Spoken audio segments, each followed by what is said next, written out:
In this lesson, we'll add images to our web page. We've managed to figure out how to add text and do a lot of different things on our web page. But like the well-known English adage, a picture is worth 1,000 words. One of the best ways to convey our ideas is by using pictures, and we do so by adding images to our web page. Web pages are capable of far more than just text, so let's learn how to add images to our web page. HTML has a dedicated tag for inserting images into our web page. It's called the image tag. The image tag is not a container tag, as it doesn't contain any text like a paragraph tag does, for example.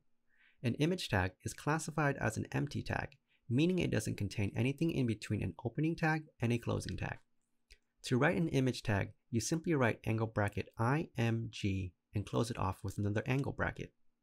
All of the magic happens inside this tag through attributes. So in order to properly display images on our web page, we'll have to focus on figuring out how to set up attributes in our image tag. Image attributes are made up of two parts, a name and a value. There are many different attributes, but there are three main components we'll focus on today. SRC, which tells the computer where to find the image, width, and height. SRC is short for source. The value of source sets the image tag to the location of where your image is located.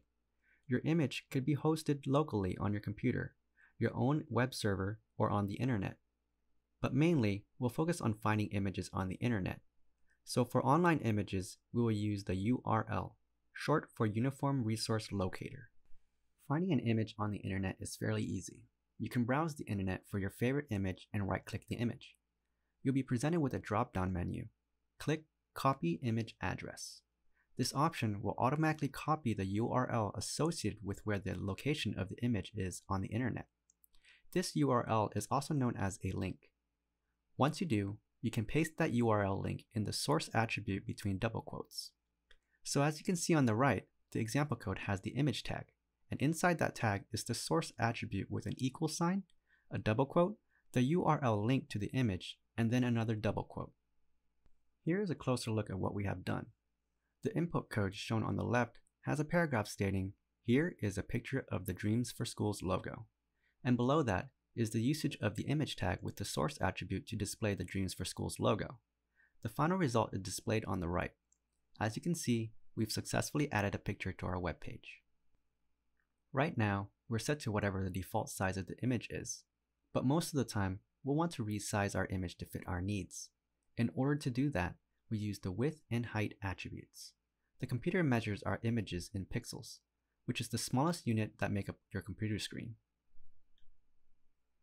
When we want to set how wide our image should be, we use the width attribute. When we specify only the width, the computer automatically adjusts the height of the image to make it look proportional. Same goes for height. If we specify how tall we want our image to be, the computer will automatically adjust how wide our image should be so it looks proportional. Now what happens if we specify both width and height? Well, the computer is forced to resize the image exactly to how we want it, regardless of whether it might not look in proportion.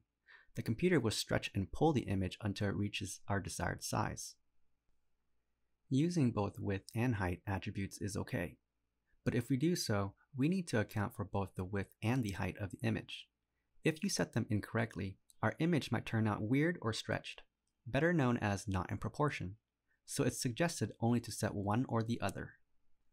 The computer recognizes three types of image formats: GIF, JPEG, and PNG. If you see the URL link ending in any of these three file types in your source attribute, it is more than likely an image file, and it will display on your web page. For further learning, please head over to the assignment section on Replit. It'll give you a great practice activity and further instruction on how images work.